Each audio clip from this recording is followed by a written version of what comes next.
म्हणतात मुलगा म्हणाला आईला, आई दिव्याची वात जरा मोठी कर, मला वाचता येत नाही.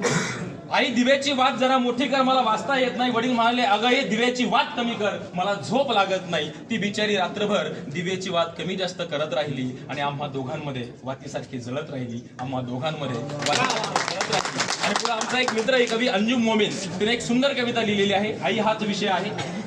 ऐका, मी पुन्हा एकदा विनंती करतो, आवाजाकडे दुर्लक्ष करा. आई कामावून येता, आई कामावून येता, पोर बिलगली तिला. आई कामावून येता, पोर बिलगली तिला.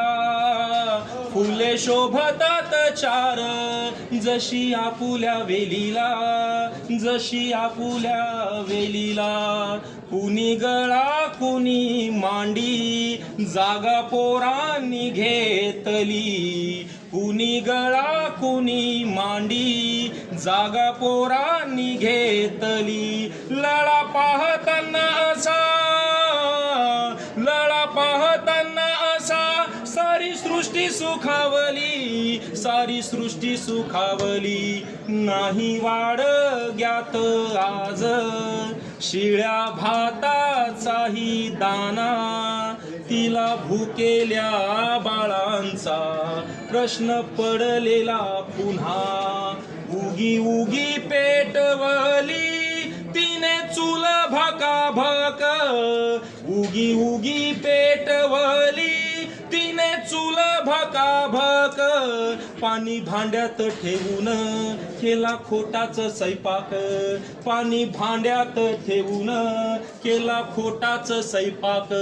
पाणी उकळे नुसतेच, अंश नाही ना भाजीचा. माय म्हणते पोरानो, वास येतो ना सोजीचा. माय म्हणते पोरानो, वास येतो ना सोजीचा. गाढ झोपली पाखरे स्वयंपाकाच्या नादामधी, गाढ झोपली पाखरे स्वयंपाकाच्या नादामधी. बांध मोडून वाहते तिच्या डोळ्यातली नदी, बांध मोडून वाहते तिच्या डोळ्यातली नदी, तिच्या डोळ्यातली नदी.